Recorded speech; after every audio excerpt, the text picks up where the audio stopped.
I've listened to it. I've enjoyed it. Thank you. It's very reflective, but it's also quite no nonsense. Is that fair? Oh, yeah, I think I'm quite no-nonsense songwriter, really. I obviously, my songwriting has been very theatrical with my musicals and very comedic with my comedy, but it's all sort of the same job. I have a love of words and I like to tell stories within my songs. Like, my songs tend not to be like, oh, you could interpret this any way you want. They tend to be like, this is an idea I'm pursuing and here's a little corner turn and stuff like that. When did you write this?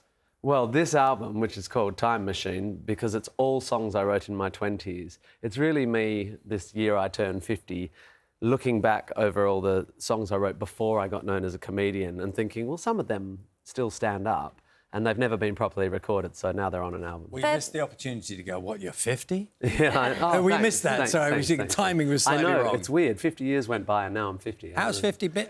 Was it a big deal for you? I'm not. It's October. It's coming. OK. I feel really, really good. Like, I'm really liking being this age. When you listen to those songs you wrote in your 20s, do you think you were wise to life then? Or do you think... Because there's a really good question. The first song, you're placing yourself in the world, and I don't want to spoil it, but it's rather lovely. You kind of go, I'm in this world, I'm in this house, I'm in this body, I'm in this mind, and it's just kind of an assessment of who you are. Yeah. And I just wonder if you thought, when you think back, do you think you got it right, or you kind of had a level head? Well, I think there are lots of songs I wrote in that period, and some of them really show my...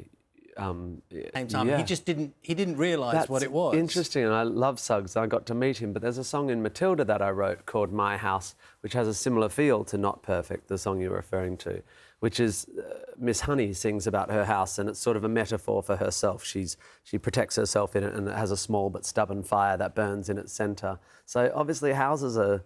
As a metaphor, we feel very, pathos is the right word, we feel very emotional about these protective shells we hold ourselves in, yeah. You've written a book. Oh, I wrote a book. And it's such an intriguing book because I'm not sure, maybe you could describe, my thought was it's kind of things I've learned over the years. And it's not... We hear a lot about sort of life coaches and people preaching, but it's kind of little bits and bobs that you think might help somebody else along the way. Yeah, so this is a collection of speeches. I did a speech to my alma mater years ago in my late 30s, and it went really, really viral. And so the idea was that we'd make that speech into a book, but then I did a bunch of other speeches and then I connected them together with essays.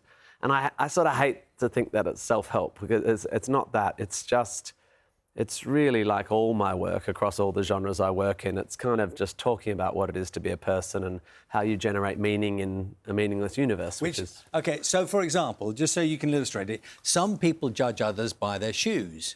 That's one of those things. I think it's another generation say judge someone by their shoes. Yes, right. You have a little motto you go by about how you judge people, don't you? A bit. I mean, I don't mean judgmental, but I mean just how you look at something. In one of the speeches, I say I've made big decisions in my life, and it's true, by how people treat wait staff in restaurants. But that's kind of symbolic of how a person interprets their power. So I think if someone's rude to a poorly paid service person, it just unfortunately says something about how they might go about business. And I'm not judging them. It's just hard not to go, oh, do I want to work with a person who treats someone like so, yeah, I mean, it is all a bit life advicey, but people really like it and people really want to give it to their kids who are just finishing school or uni, because that's who it's directed at young people who are like, what do I do now? And the book basically says, don't worry about the future, just be passionate about what's in front of you. That's the big lesson. Well, I'm going to give this copy to one of our colleagues here who's kind of in that place where I'm trying really hard and I'm not getting anywhere, but I need to kind of appreciate where I am now. Yes, you know that. good. And I'm not going to read it out loud, but I do love your defdefinition of happess. Oh, yes. I won't read it out loud on breakfast. It's a bit cheeky. Do you still send thank you cards? Because you say you should. Well, you're right, but it's something that most of us are remiss about. I just finished a 7-week tour, and I'm not great at end-of-tour gifts. I sort of think a hug and a paycheck's enough, but I did actually go and buy 27 cards and write an individual card to all my crew, partly because I just thought, well, yeah, I don't know, it's just growing up, deciding that it's worth taking the time for that sort of thing maybe comes with... Who said thank you to you that mattered? I have the most extraordinary life, so far beyond any of my wildest dreams in terms of what I've been able to do.